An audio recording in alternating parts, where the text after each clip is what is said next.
Mr. Popper's Penguins, Chapter 20. Farewell, Mr. Popper. It was a hard decision to make. Long after the visitors had gone, Mr. and Mrs. Popper sat and discussed what was best for everybody. Mrs. Popper could see the advantages of both offers, and she pointed these out without trying to influence him. I feel that the penguins are really your responsibility, she said, and you must make up your mind. It was a pale and haggard Mr. Popper who was ready to announce his decision the next day. Mr. Klein, he said, I want you to know how much I appreciate your offer of putting my birds in the movies, but I am afraid I have to refuse. I do not believe the life in Hollywood would be good for the penguins. Then he turned to Admiral Drake. Admiral Drake, I am going to give you the birds. In doing this, I am considering the birds first of all. I know that they have been comfortable and happy with me. Lately, though, with the excitement and the warm weather, I've been worried about them. The birds have done so much for me that I have to do what is best for them. After all, they belong in a cold climate, and then I can't help being sorry for those men up in the North Pole without any penguins to help them pass the time. Your government will thank you, Mr. Popper, answered the Admiral. Congratulations, Admiral, said Mr. Klein. Maybe you're right at that. Popper, Hollywood might have been too much for the birds. I wish you'd let me make one short movie of them here in New York, though, before they go. Just some pictures of the sort of thing they do on stage, you know? We'd show the film everywhere with an announcement that these are the famous Popper penguins that are being taken to the North Pole by Admiral Drake of the United States Arctic Penguin Founding Expedition, or something like that. I'd like that very much, said Mr. Popper. We'd pay you, of course, continued Mr. Klein. Not a fortune, as we could have if you'd let us give them a contract, but say $25,000? We could use it, said Mrs. Popper. It will be very quiet at 432 Proudfoot Avenue, said Mr. Popper, when everyone had left. Mrs. Popper did not answer. She knew that nothing she could say could really comfort him. However, said Mr. Popper, now that spring is here, a lot of people will be wanting their houses painted, so we'd better be getting back. Anyway, said Bill, we've had 10 whole weeks of vacation right in the middle of the year, and not many children in Stillwater can say that. There's Mr. Popper, Admiral Drake, and Mr. Klein. The next day, the cameramen arrived to make the pictures of the penguins doing their tricks.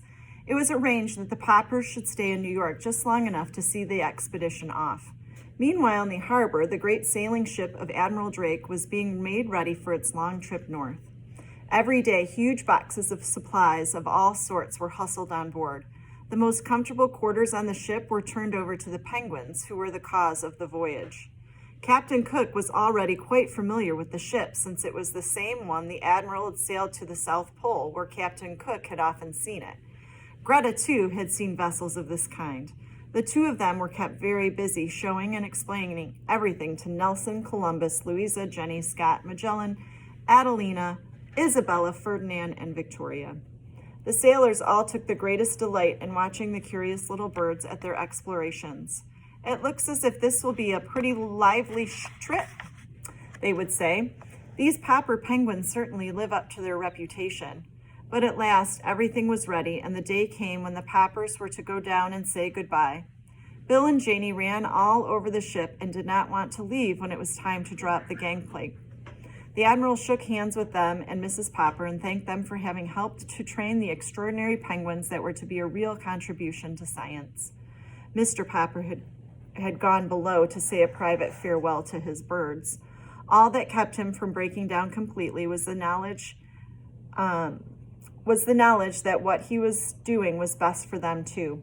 First, he said goodbye to all the younger penguins, then to Greta, who had saved Captain Cook. Then, last of all, he leaned over and said a special goodbye to Captain Cook, who had come and made life so different for Mr. Popper. Then he wiped his eyes, straightened his back, and went up on deck to say goodbye to Admiral Drake.